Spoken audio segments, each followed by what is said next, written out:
Exactly, হ্যাঁ। কিছু জিনিস আমরা এলিমিনেট করে দিতে পারি, যেহেতু আমাদের কাছে উইটনেস অ্যাকাউন্ট আছে, আই উইটনেস আছে, তো আমরা ওই ভিডিওটা থেকে দেখে কিছু জিনিস তো বুঝতে পারি যে এটার কোনো সাবোটাজ ছিল না। না, it was not a sabotage. Bad weather সেভাবে হতে পারে না। ব্যাড ওয়েদারে একটা জিনিস এটা হতে পারে যে something weather phenomena called inversion.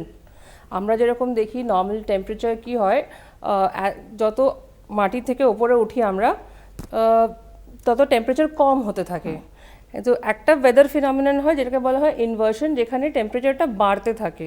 কিন্তু এই ইনভার্সন হওয়ার জন্য মানে দুটো ইঞ্জিনকে ওরকমভাবে এফেক্ট করার জন্য আমার এখানে প্রশ্ন যে মাত্র 625 ফুট মতো উপরে উঠেছিল, কারেক্ট, তো তার মধ্যে ইনভার্সন, সেটা কি সম্ভব? Exactly, that is the point that I was বলতে চাইছি, যে ওইটুকু ডিফারেন্সের মধ্যে 8 থেকে 10 ডিগ্রি টেম্পারেচার ইনভার্সন হওয়াটাও একটুখানি অস্বাভাবিক, তাই ওই দিকটাও আমরা রুল আউট করি। আমরা হয়তো বার্ড হিটও রুল আউট করতে পারি, কেন কি আমরা আশেপাশে কোনো বার্ড দেখিনি, কিন্তু একটা নোটাম যেটা আহমেদাবাদ এয়ারপোর্টে কনস্ট্যান্টলি থাকে, সেটা হচ্ছে উইথ বার্ড অ্যাক্টিভিটি। আশেপাশে যে স্লটার হাউসগুলো আছে ওখানে থেকে যে কার্কাস বেরোয়, তার জন্য অনেক ওরা বার্ডস অ্যাট্রাক্ট করে, ওখান থেকে বার্ডস আসে, ওখান থেকে প্রবলেম হয়।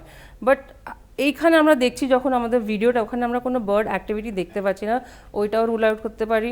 সিফিট, that is control flight into terrain, আমরা যেটা বলি যে অনেক সময় ডিসইলিউশনড হয়ে গিয়ে বা ডিসওরিয়েন্টেড হয়ে গিয়ে পাইলটরা যখন মানে এয়ারক্রাফটটা যখন টেরেনের মধ্যে ঢুকে যায়, ওটাকে আমরা সিফিট অ্যাক্সিডেন্টস বলি।